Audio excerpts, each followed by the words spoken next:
Hello mga kamaster, welcome ulit sa ating channel. So ngayon meron tayong gigabyte na motherboard. So ang problema nito kamaster is yung sa USB sa taas may power. So lagyan natin ng panesting. So ayan mga kamaster, dito sa taas may power siya. So sa baba, sa USB sa baba, kabit natin. So ayan, wala siyang power.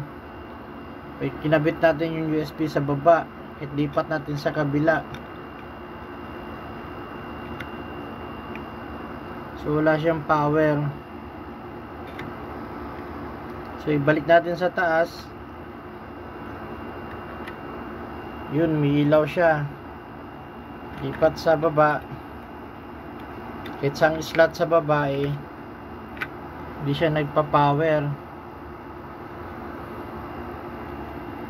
So pag tinanggal natin tong keyboard, ito nakasaksak ito sa taas, okay siya. Pero pag nilipat natin dito sa baba,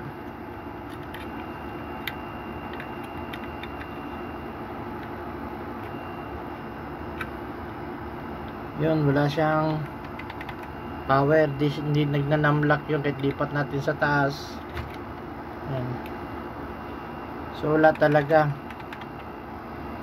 So tara ka master, ayusin natin ito. So itong mga kamaster, ni-ready ko lang para mabilis tayo. Di kasi ako makapag-soldering, walang hahawak sa cellphone ko. So mula dito sa USB sa baba, dito,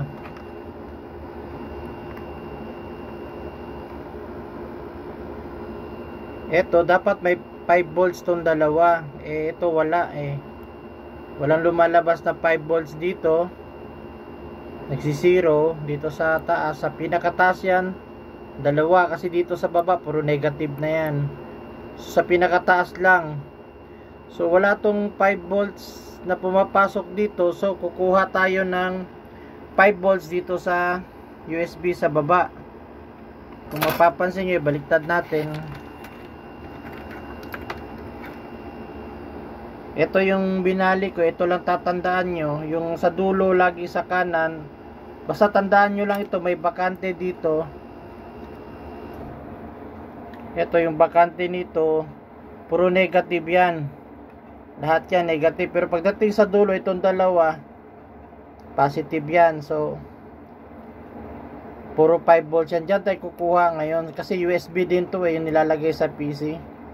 Sa harap ng kinakabit natin sa casing. So dalawa naman yan. So dito tayo kukuha. So tara, ikabit natin. So ayan, idugtong na natin. So iti-test natin ngayon kung gagana ba.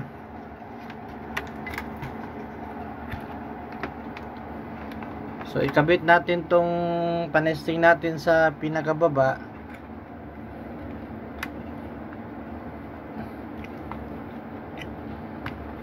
Kasi yung keyboard nasa taas muna. So mamaya lipat natin yung keyboard din dito kung gagana na rin ba yung keyboard natin. So tara, testing natin.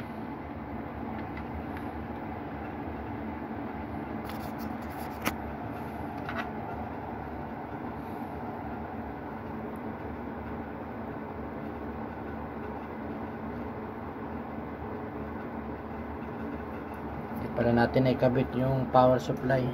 So, kabit muna natin guys.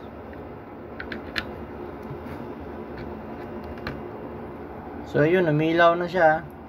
So power on natin.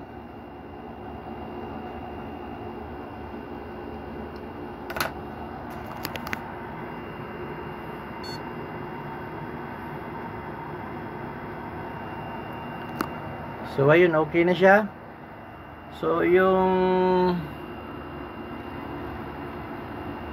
yung keyboard natin nakasaksak sa taas. So nagnanamlock siya.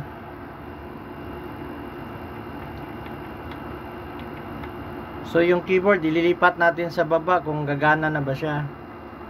So ito may power sa pinakababa na kuna ito nilagay yung panesting natin. Sililipat natin yung keyboard kung gagana siya.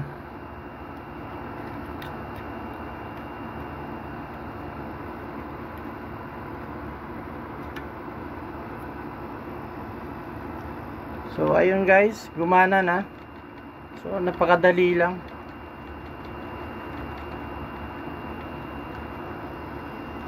So patayin natin uli.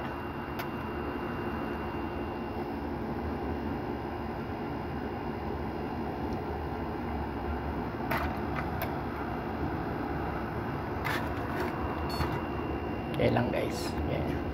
Nahirapan ako, walang tagahawak. So on natin. Tignan natin yung numlock kung gagana na rin. So ayun guys, naayos natin. Lumuwag lang yung BGA natin.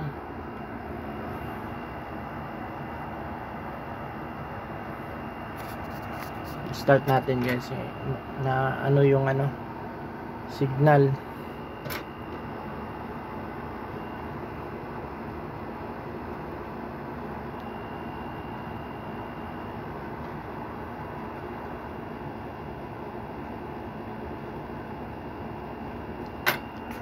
Dulos yung BGA natin.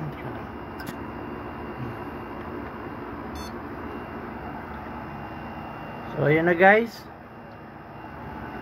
nag-numlock tayo. So ayan, numlock. Pasok tayo sa BIOS, Inter.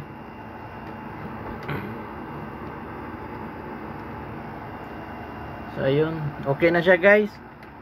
So napakadali lang ayusin.